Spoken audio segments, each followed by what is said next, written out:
ceremony of placing the Pynskhem on your head, Your Honor.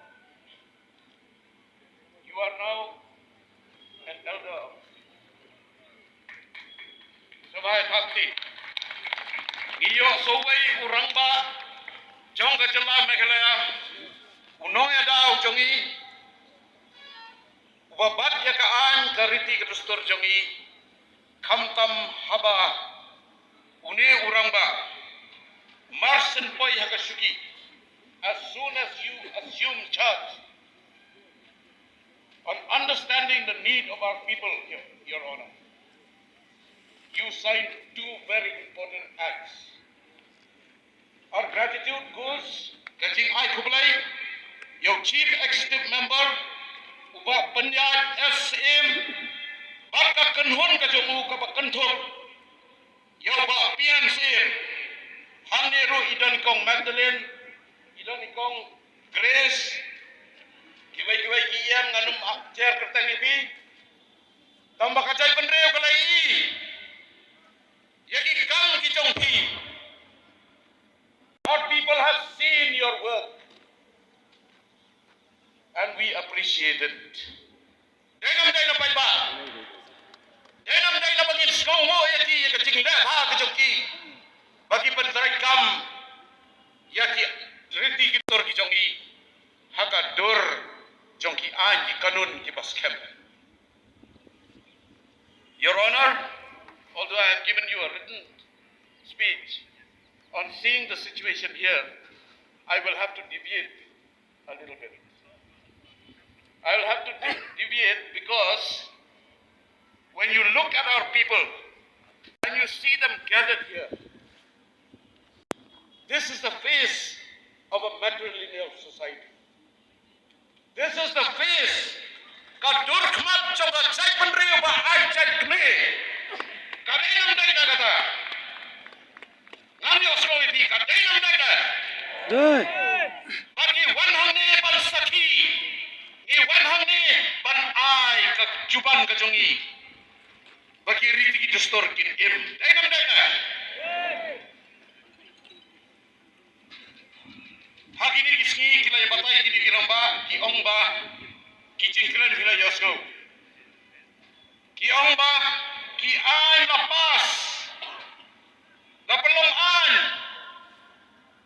ka kamra pate hakidai hakim Dorbar Shnong haki Seng kynthei ki babaros kata piot piyam pikang piong ayam yangi pengiatrai nakacing bha kacai penriu ki Seng Samla mentan iba walam ikran ikran ni kata kacing terang jong ki Samla ya kalau wei kepada cingkerman kadai nam dai na kata bat menta kacing kerpat kajonga kadai kadai bangin ya trailang bat pelong urlong ya kacing terang kacai penriu ban kiu sekmat ban yo ya ka yo kakot ban yo ya ka kam kacam hanrei bakata kacing long lari ti kejongi kong kacai penriu ajat kmi kande sasi hajar snap pala hangne paradok paraslam ke isu kawai ka isu ka pamengi ka ba hakaski ka bagi yakendu your governor on the day we met you sir you raised the issue of drug problem.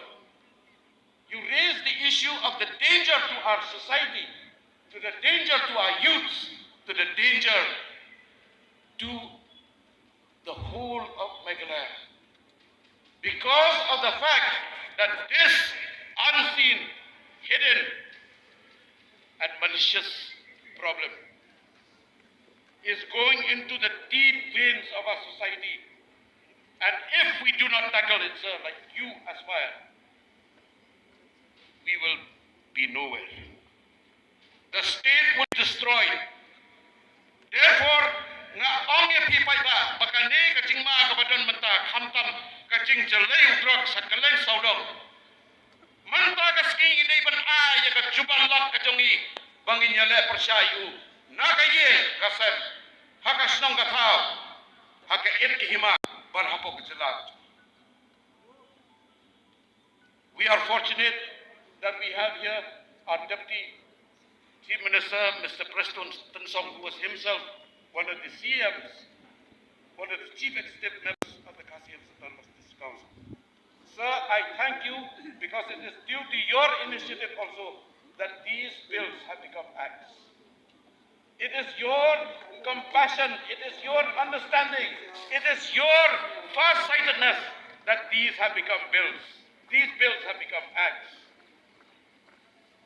It is also our commitment today that there should be, in fact, an understanding, a deep understanding between the autonomous district councils and the state government. Because without this understanding, there will be mistakes made. We need to defend our land. We need to preserve our land. Kakandau kasyapro kadai kabangidon kan ban pandai pansa bat kadai hangne ba la kumno ro ni habhi ban ai kajing itu ya kata kajing tibriu ka sarkar man kadi ba ya kata ka section 34 hapo kata ka Meghalaya state promotion investment promotion and facilitation act kaan kakandon ai ka ba iman la kumno pia bakla ban kap ka kakandon ai ka ba ong ba hakmat kani ka ai kan yap ka land transfer act kan yap kiliti gidustor han rengai ibo chief minister laong ilaweng no kan yang ka land transfer act kan yang ki an jongka autonomous district council kamtam ki jongka Kasiam Autonomous District Council. Ngahapan ay kublero iba titkai. Namaros nam arpu way. Hakapor papilong siyang. During the time of Mr. Tito Sky, when he was CM, he brought in